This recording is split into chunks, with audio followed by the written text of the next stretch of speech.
Hey guys, Adrian here, your digital dojo, and welcome to the Dojo, episode 2. For those of you who don't know or just tuning into this video series, this is a playlist of videos I'm going to be making, giving my advice as somebody who's been an entrepreneur, who's started multiple businesses, had projects fail, and who is still learning, a work in progress like we all are.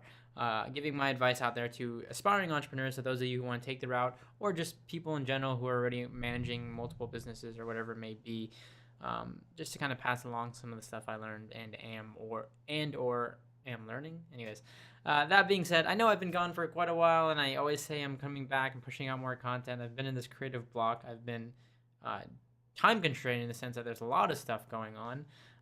But I needed to remind myself that to break out of these creative blocks, a lot of the times you just got to push content out there, whether or not you think they're good or not. You just got to create. So that being said, today I wanted to just turn on my webcam, shoot this video out for you guys, and talk today about core principles of mine that I learned and structured throughout, starting my businesses and even up to this point, things I need to remind myself of, running through my businesses. Because in the first one, we talked about, whether or not your hobby should be taken to a business in that transition, that leap of faith, and really deciding whether or not this is something you want to make into a full-blown business. Because yes, nowadays it's easier and easier to start a business. Nowadays, younger entrepreneurs are getting younger and younger, but also you can't just throw that word around. I'm an entrepreneur, I own a business, in the sense that you got to realize the market you're walking into. This is no walk in the park. I heard today from Gary Vaynerchuk saying that for every Instagram there's like 5,000 into shit, and excuse my language, but that is correct. You got to realize that you are one of 1,000, and the odds do not always stack in your favor in this case, or ever really in business. There's going to be a lot of success stories out there, but for every success story there's 10 times more failure rate. So I'm not saying this to discourage you, but what I am saying this is you got to follow a certain amount of principles. You got to remind yourself of these things daily, because it is really easy to make yourself vulnerable, not just as an individual, but overall as a business. That leads me to my first really core principle, and that is to fear the people, not the king. I think when I was starting out, one of the things I learned is I was so focused on the things above me and the people above me and the people I wanted to aspire to be, like the success stories I wanted to amount to and the people I wanted to be on the same level as, that I forgot a lot about the people behind me. And that's something you need to worry more about, I think, when it comes to business. Why? Because it's the ones that are under the radar, the ones that you unexpect, the ones that you undervalue and underappreciate, and all these different underwords that will come back to bite you. And in a sense that you need to accept, first off, that business is a lot about competition. Yes, you may want everyone to succeed in your space, but I think it's fair to say we want to succeed just a little bit more as individuals. And competition is a big aspect of business. So that being said, I'm not saying you got to crush them all when they're starting out and stuff like that, but what I am saying is it's like a race. You can get so tunnel visioned on the finish line sometimes that you forget to realize that there is people behind you who are trying to catch up and overtake you. They say don't trip on things behind you, but also don't forget on people who are behind you. I mean, it's one thing, yeah, don't trip and don't get caught up on regret and all these things, but don't forget that in business, there's people literally behind you who are trying to catch up to you, who are trying to take a share of your market, your customers, whatever it may be.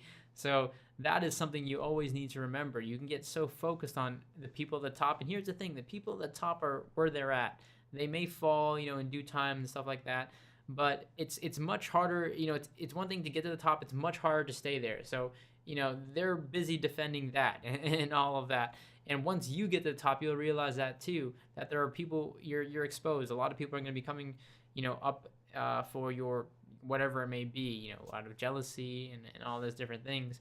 But that's something I obviously that they learn. There's some businesses who are at the top that underappreciate the guys below them. They think nothing of the people under them. They just focus about the people in their space, the Fortune 500 companies, etc. That's what makes businesses really vulnerable. And in some cases, that's what makes businesses fail in the long run. You got to be able to adapt. You got to see changes, and you got to be able to take the turns as the changes come as a business. So yeah, fear the people, not the kings, essentially. Yes, in due time, if you work hard and you do everything and you adapt and you innovate and all these different things, you can become whatever that top dog is in your space, or wherever it is you want to be, with the right set of factors. But don't forget, at the same time, don't underestimate and undervalue the people below you, because there is that saying, you can judge a man's character by what he does for the people who can do nothing for him. I think that's something that you take out of life and adapt that to business as well. Don't under in a sense, make time for the people who want to work, who are under you and seek advice and want to work in that same field as you do and all of that. I'm not saying hoard all the secrets and all of that, but also respect yourself enough to respect your time. That's another principle of mine. Respect your time in the sense that don't get so occupied with focusing on the little guys out there. And that sounds kind of bad, but what I mean by that is respect your time. Value yourself enough not to spend time doing so many small projects to help small things that you forget about the goal in mind. So it's a little bit of balance. It's not getting tunnel visioned on what's ahead and forgetting what's behind, but also it's not getting so focused on the things up and coming that you forget where you're going. It's a little bit of both, and it's basically you can't be tunnel vision either way is what I'm trying to say when it comes to that in business. You got to be kind of indifferent in that matter. And also, to play devil's advocate, what I want to leave out with here, for you aspiring entrepreneurs, for you people who are up and coming and you want to overtake these top dogs, because like I said, when you have nothing to lose and everything to gain, that's a pretty big ambition or motivator, whatever you want to call it. Don't think you're entitled to something just because you want it or you deserve it. Because you deserve nothing, you're entitled to nothing. I've met a lot of entrepreneurs in the past and even recently. Some people who may think that just because they're up and coming or starting, that they want to play with the top dogs, or they want to be here. They're here, but they want to jump to here. There is no shortcuts. You got to earn that. I don't care who you are and what you've done. You got to earn the not only respect, but you got your achievements and successes. If they're that big enough, then it'll be known. But if not, don't put yourself up here and say that I deserve to be this, and this, because if you tell me you deserve anything, then in that aspect I'm going to disregard you altogether, because again, we no matter who you are, whether you're wealthy or not, you deserve nothing. You got to work for it.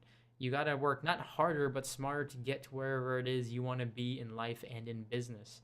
So earn your position, earn your respect, and through that, then you'll get to where you want to get to. But don't put the cart before the horse. Don't expect just because I know who I am and I'm going to be this big shot that's going to impress everybody, because it's not. It's not enough to say I know I deserve to be here. You gotta your work has to show that for you. Your skills and all of that has to show that for you. It has to speak for itself.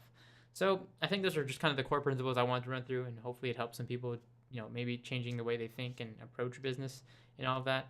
Love to hear what you guys think in the comments down below. I look forward to making more content, guys, and thanks for watching.